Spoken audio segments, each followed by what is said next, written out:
What if I told you we have a pretty clear picture of almost every single character coming to the game for the next year? We're going to be breaking down the entire lineup from version 6.0 through 6.7, and even looking ahead at some of the unannounced characters expected to arrive in version 7.0. So let's take a look into the future, see what's coming, and dive into some of the kits and release dates for these upcoming characters. So first, let's get into the 6.0 banners. Out of primogems? Don't worry, I've got a way to save money and get double the Genesis crystals. This is lootbar.gg. It works just like the in-game top-up system, but with up to 25% off, and new users even get a 10% extra discount using the link in the pinned comment. See this? The regular $100 pack only costs $85 on Lootbar, and each update they release an exclusive $77 bundle available for your first purchase every version. All you need is your UID, no password, no login.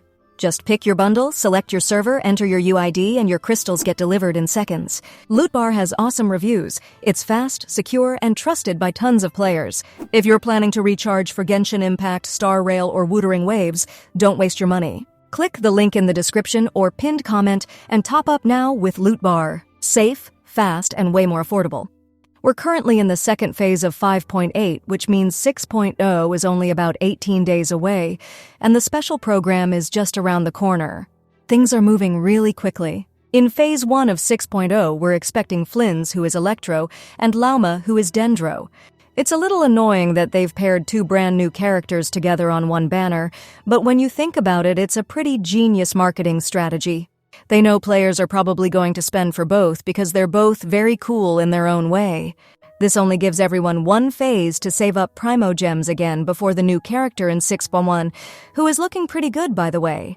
Then, in phase 2 of 6.0, we're getting Yellen and Nahida, so you have two new units in the first phase, and then two absolutely amazing units in the second. Most people who have been playing for a while might already have Yellen or Nahida, so it might not be a big deal. For me personally, I don't have either, and I kind of want to pull for Nahida, so it's going to be very tricky. This is going to be a tough few patches on everyone's primogems, that's for sure. I'm genuinely curious, what's your plan for 6.0? Let me know down in the comments who you're prioritizing. Are you pulling for the new characters, or are you going for those powerful reruns? It feels like there's no easy answer here. For the 4 stars in 6.0, we're looking at Kave, Kuki Shinobu, Dori, Sucrose, and a new character named Aino. Aino is making history as the first ever Hydro Claymore character. I'm not sure why it's taken them this long to do this, or why they made the first one a 4-star, but word is that Aino is going to be like a mini Columbina and work in a similar way. There's still one more 4-star character we're waiting on information for, so we'll just have to wait a bit longer on that. Now it's time to jump into 6.1 a bit deeper into the future. For nearly confirmed characters, we can say that Nefer will be released in this version. It was originally supposed to be Durin, but he has now been delayed. So in 6.1 we'll be getting Nefer. She's a Lunar Bloom character who is Dendro, a DPS, and she wields a bow. It's also interesting because recent information states she's actually from Sumeru, not the new region. Alongside her during the 6.1 period, we'll also have Furina and Jehoda, who is a 4-star bow user. Moving on to 6.2, we only have one character we can say for sure is coming, and that is Durin. He's been delayed to this patch, and this info comes from a very reliable source, DK2, though they did list it as subject to change, so keep that in mind. Durin is going to be a 5-star pyro sword user, and it's said that he's going to be an off-field support who could possibly be a vape DPS. He's being designed as a new meta support for the region, meant to buff older characters and potentially replace units like Shangling and Bennett. Not only that, but he can also heal. He seems like he'll be an all-around support unit, similar to characters like Furina who can kind of do everything. Then we get to 6.3, and I think we all know who this is. Version 6.3 will be Columbina. She is going to be a Hydro Catalyst user who is a main DPS but also has strong off-field Hydro application.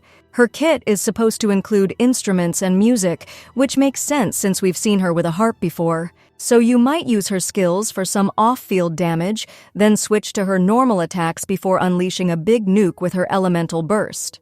In the second half of 6.3, we'll apparently be getting a brand new female character completely unexpectedly, but we don't have a name or any other details yet.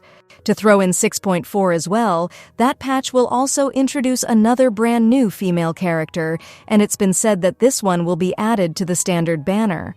Next up is 6.5, which is an exciting one because Varka is expected to be released. He's a 5-star main DPS character focused on pure ammo damage. There are also some rumors that he might be a claymore and sword dual wielder. After that, 6.6 is slated to be Nicole. Her full name is Nicole Reen, and she's a cryo support for off-field application who is specifically designed to pair with Alice. We don't have much kit information on her yet, so we'll have to wait for more. And finally, that brings us to 6.7. If you didn't know, the new region's story arc maxes out at 6.7 before it rolls over to 7.0. In this final patch, Alice will be released. She's Klee's mother and will be primarily used for melt teams. The double witch team of her and Nicole is supposed to work amazingly together, a combination that was rumored a while ago and has recently been confirmed again. So, what about 7.0 and beyond? We have a list of characters that will most likely be seen around that time. The first is Sandrone, though it's possible she could actually be released earlier, in the second half of 6.3 or the first half of 6.4. We also have Dainsleif, Dottore, Pantalone, Pulcinella, Piero, the Tsaritsa, and of course Capitano. We don't have much information on their elements or weapons yet, though the Tsaritsa being cryo is pretty much a given. These are all characters who could become playable in the 7.0 cycle. Hopefully, Capitano becomes playable, as I know a lot of players are hyped for him, and it would be very cool to see Piero in action as the strongest harbinger. That's a massive roadmap of what's to come over the next year. If you found this breakdown interesting and want to keep up with all the latest information as it develops, do me a favor and hit that like button and subscribe to the channel. Make sure to turn on all notifications so you don't miss any updates. I really appreciate all the support. Thanks for watching, and I'll see you in tomorrow's video.